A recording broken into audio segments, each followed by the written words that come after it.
Hello YouTube, what's up? Billy Pilgrim here, and I'm going to be sharing another build. This time we're going to be talking about an Eldritch Scoundrel, mostly using size, and we'll go into Eldritch Knight for this one. This is going to be a dex-based build.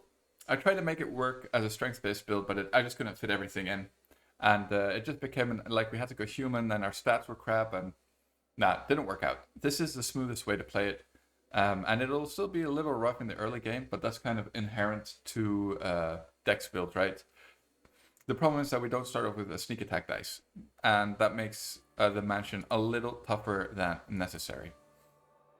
Anywho, moving right along, we need to change race, gender. That helps for some reason with the respec mod. And our first class is going to be Eldritch Scoundrel, as promised. Let's go for white. Oh, that's not white. Anyway, doesn't matter. The race is Aasimar Musetouched. For the dex and charisma bonus, we're going to go for the monk dip. Yes, I know it. I'm sorry, guys. Monk dip, once again, too strong. And we dump our strength. So basically, we're left with a stat distribution looking something like this. We need the int to cast our Eldritch Scoundrel spells. We need the charisma for the monk dip to pay off. And we have 19 dex, which is more or less the most that you'd ever want in any one stat starting the game. And the 5 remaining attribute points will go straight into that. Skill points, flexible. 3 mobility is the only thing that I would always say, and persuade, obviously. Trickery and stealth are always nice, but really pick whatever you want apart from mobility. Go for 3 in there. Pick up dodge as your first feat for the AC. Now, as far as spells go, not important. You can write every single spell into your spellbook. I think you might want a magic missile for the mansion. Might make it a little easier. Color spray could be decent. In the early game, Eldritch, Sigh. The lawful good for the monk dip, which is coming up right now. So the reason we start rogue is that we get the weapon of finesse at level 1, which lets us apply our dexterity attribute bonus to our weapon attack rolls, which helps a little bit, although we still get the damage penalty from having negative strength.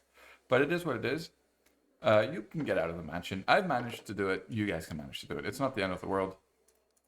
It just requires a little patience. And if you're not opposed to reloading,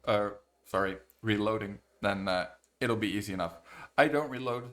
I play no reload, so keep that in mind. My builds are kind of geared towards no reload runs, so I try to stack my AC early, and try to get my mirror images and stuff like that as quickly as I can. Because those will make the difference, especially on a frontline character for a no reload run. Pick up crane style with the monk dip, obviously. There's not much to say there. So now, let's say you've just done O-legs. The first thing you want to do to fix your horrific damage is make a beeline to the tranquil river bend. Once you're there, pick up the flaming nunchucks. All you have to do is enter the area and click on exit. You'll get the window to pop up, which lets you loot all the equipment present on the area, and because they're already in the line of sight when you enter it, you leave instantly because you don't want to aggro a boggart there. Those things will kill you. And you leave with the Flaming Nunchucks +1, which is a really nice little item to carry you in the early game with flat 1d6 fire damage, and that, of course, is not affected by your negative strength roll. And that weapon will do you good for most of Act 1, actually, or all of Act 1 even.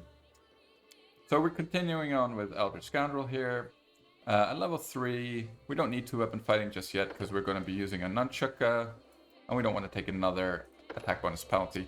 Go for the weapon focus. We need it eventually, so we may as well pick it up now. Random spells. Once again, you can write every single spell that you find into your spellbook, so you don't need to worry about that too much. Don't need more into mobility. And we'll go for the Sigh here. At this point, actually, you can pick up a Sigh from Oleg, and it should be doing more damage than your Flaming Nunchucks, because now you'll be able to add your Dexterity modifier to your damage when wielding a Sigh. So once that is accomplished, you can move into your Sigh, and you get 2 attacks around with that, plus your sneak attack. So that's pretty decent already. We go for level 5 into a 4th level of Eldritch Scoundrel. Very important level for us. It lets us cast mirror images. As far as feats go, I would still, while you can't pick up well, you can, but you don't need to pick up 2-weapon fighting here because Oleg only starts with 1 Sai in his inventory. Trust me, I checked. And the second Sai will only be available to you once you get your kingdom in the start of chapter 2. So offhanding another dagger will be kind of crap because you're going to get a damage penalty because of your shitty strength. So you need 2 Sais for this to work, basically is what I'm saying. You can also get a free Sai in Jubilos area, by the way. Just keep that in mind. So this is a long and roundabout way of saying don't pick up 2-weapon fighting here. Go for accomplished sneak attacker. Combat trick, Dazzling display. Getting ready for Shatter. Level 2 spells here as well. This is why this is an important level. Sense Vitals and Mirror Images, but you're only going to be memorizing Mirror Images at this point in the game. Sense Vitals doesn't last long enough, doesn't add enough damage to make it worth it. And now, you need to pay attention, comes the Fighter Dip. Fighter is the only class that we can dip here that'll help us as much as it does. Like, it gives us free martial weapons proficiency. This will qualify us for Eldritch Knight. And it'll let us get a bonus feat. And we're really, really feat starved in this build. So here, we can pick up Outflank. This is my personal favorite. You should have it maybe on level 5. You might have grabbed it with Valerie. Grab it here. Should be all right. It aligns quite neatly. Depending on what you're playing Valerie as. If you're playing Valerie as a bard, definitely you should have it by level 5 or 6. Then you go back into Rogue after the Fighter Dip. And we continue with our spells, skills like that. Nothing too fascinating there. Now at level 7, pick up 2-weapon fighting. In my humble opinion, the time has come. You could argue to change it around. It's up to you, like between Outflank and 2-weapon fighting. I prefer the extra attack bonus personally, but that's kind of up to your own discretion. Either one will work at this point in the game. Again, let's not think too long about this. I always feel like I'm still stuck in the sorcerer mindset. Ooh, I need to pick the right spell whenever I see the spellbook appear, but for this build, it absolutely has no bearing. So, just pick whatever. And this is going to be our last rogue level for a while, because this should net us level 3 spells. Let's go for Knowledge Arcana, whatever's. At level 9, we're going to go for improved 2-weapon fighting. Now that we've got 2 sides, it's going to be nice, going to pay off. Displacement, obvious choice, makes you even harder to hit. Basically, your frontliner crits always hit, so there's the only way to mitigate crits is through magic missiles, mirror images, and displacement. Even with both of those up, there's still a minor chance that you can get crit. So you need to have a decent hit point pool as well. But you want to do everything in your power to mitigate that chance of being crit. Right, at level 10 we go into Eldritch Knight. Eldritch Knight will give us a bonus feat and less skill points to worry about. And the bonus feat that we're going to pick is Shatter Defenses. Perfect timing on it. Lines up neatly. You should have a level 8 bard by this point. And not too much downtime. So, works out really well in my opinion. And then at level 11, we get our standard feat, and we're going to pick something else here. Wings. Very important. If you have wings available and you're playing a melee character, pick it, no matter what. +3 dodge AC, stacked with everything, immune to ground effects. Really nice. Like, don't skimp on that. Unless you're playing an archer or something. So this is another reason why Aasimar are so feat starved, right? Because you always want to spend the feat on wings. Once again, don't pay too much attention to what I'm picking here. Does not matter. 1 iota. And here we go into our skill points. Now we're at level 13. Now you want to pick greater 2-weapon fighting. I know you really do, but I would go for Deceitful. At this point in the game, you're going to be running into some of the bigger Persuade and Intimidate checks that you want to pass. These will help you get to level 20 on your main character if you turn off XP sharing. So I always like to spend 1 feat on a skill check boost. In this case, for this build, I think Deceitful is the way to go because it helps both Trickery and Persuade, and we're maxing both those skills. So yeah, in my opinion, pick it up here. As far as level 4 spells go, Animate Dead and Greater Invisibility. Hands down the best choices. Moving right along. Now we're 14, we get greater 2-weapon fighting. We just had to wait 1 level for it. It's not the end of the world. And here we're going to pick up... Yeah, okay, it doesn't matter. Dimension Door can be useful, actually. Might want to have 1 memorized, you know? In case you get caught out of position. Can be useful. At level 15, we want to pick up Weapon Spec. Actually, no, we want to pick up Crane Wing. I don't think there's a bad time to pick up Crane Wing. It's just super nice. +4 dodge AC. Once again, stacked with everything. Will do your AC wonders. If you're less concerned about AC, you could argue like, Billy, you picked wings. You don't need another +4 dodge AC. Maybe. Now I'm arguing with myself. Maybe. Weapon Spec is fine. Let's skip on the Crane Wing, actually. Considering that we do pick up wings, I just beat myself arguing. There we go. No, I think that makes sense, though. I don't think we need to have that much AC come late game. Well, we need a good AC, but we don't need to worry about it too much, because we're going Dex, we have Monk, we have Charisma. We're good, basically, when it comes to that. I don't think we need more.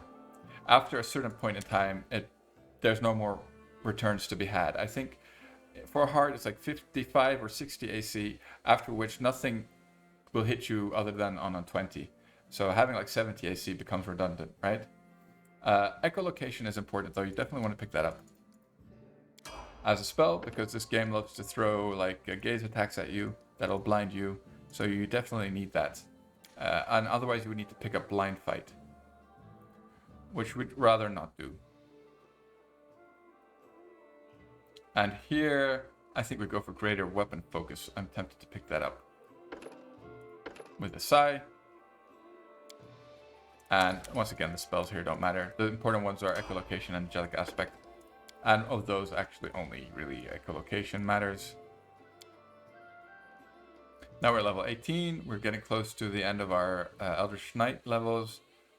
Once again, I don't think we need anything. Double size doesn't matter for us because we're not strength based. Now at this point in time, you could go back for Crane Wing. I guess that's fine. Piranha Strike is not great. It's the same problem with Power Attack, right? If you turn it on, you can kill like weak stuff super easily, like a goblin, but you'd kill the goblin anyway. But against a boss, you're going to take too much of an attack bonus penalty. You're going to be constantly missing. So in which case, it's not worth it anymore, if you ask me. So I think actually that Hammer the Gap might be nice here. Just having a double peek, another peek. Yeah. Bit early for Hammer the Gap though, don't you guys think? Let's go for Crane Wing. We may as well, actually. We may as well. Vampiric Shadow Shield, Waves of Fatigue. Nice level 5 spells. Once again though, you can write every spell in the book that you come across for a level 6 and under, so you don't need to worry about what you're picking too much. You can always fix it. Now at this point, level 19, this is our last Eldritch Knight level. I think we're gonna go for, so the reason I thought about Crane Wing is to pick up Crane Riposte, basically. Another +1 attack bonus, effective attack bonus. No harm there, right? Doesn't hurt anyone. May as well pick it. For level 6 spells, up to your discretion. I think there's something cute to be done with Disintegrate, so pick Disintegrate. And Transformation is nice for the AC boost, if nothing else. But if you crit and you can fire off a Disintegrate for extra damage, is pretty nice, because Disintegrate doesn't require ranged touch attack, so your attack bonus is it's not going to be... You don't need the precise shot and point blank shot feats to land your Disintegrates when you crit. But we didn't pick Improved Crit, because it's not really worth it for size. They don't do much damage, you know, to begin with, and their crit range is kind of horrible. Speaking of, at this point, you may as well, actually. It's going to add a little bit. Why not?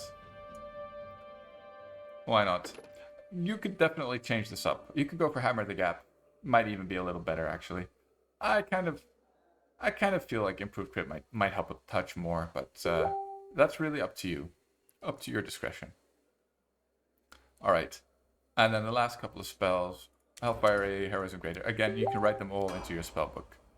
Alright, now let's have a peek at our weapons. Right. Let's give ourselves some size.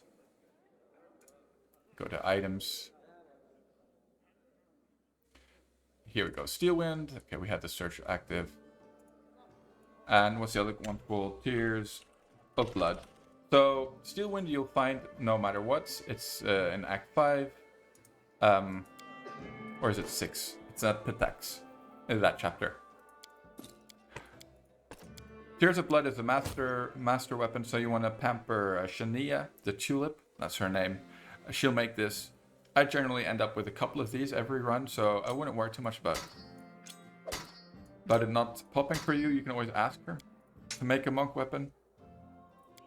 I think it's a tier 4 one though, so if you ask an artisan, you actually lower the tier of that weapon class. So she will never give you her masterwork, for example, or he, if you ask for that weapon class, right? Just bear that in mind. But in this case, it might be worth it. If it's like tier 3, then you could ask her if you have her at tier 5. That might increase the chance of popping it if you haven't. But in general, I always get 1 or 2 of these in my run, so I wouldn't sweat it. And there's plenty other size as well, to be honest. This is just the best one, I think, for the offhand. And then obviously Steel Wind is the best you can get. 2 attacks per round. Look at this. We're sitting on 7 plus 3. That's 10 plus 1 from haste. It's ridiculous. That's a ridiculous amount of attacks. This is why weapon spec adds so much damage, which is also why Hammer the Gap might be a better choice. That's up to you. Our damage is lackluster, it's true, but just remember that we're going to be adding 86 sneak attack damage, right?